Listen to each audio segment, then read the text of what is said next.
बितेको 4 दिनदेखि हिमपात भएको है। आज चौथो दिन हो गाइज। यहाँको माहौल यस्तो छ है, सबजना आफ्नो पालभित्र बसेर यार्चुङमा कमाइ छैन, सबैजना आफ्नो आफ्नो पालमा पालभित्र बसेर टक्क होइन तपाईँहरू देख्न सक्नुहुन्छ यति बेला। र भाइहरूको पालभित्र हो। के छ भाइ, ठिक छ?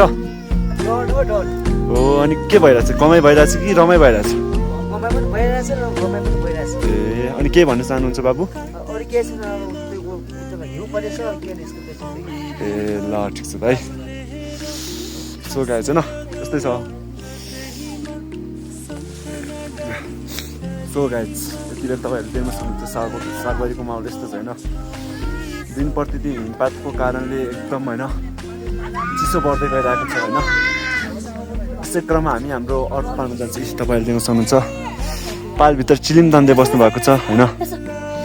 पालभित्र चिलिम तान्दै बस्नु भएको छ, तपाईँहरूले देख्न सक्नुहुन्छ। भाइहरू सब उता छन् होइन।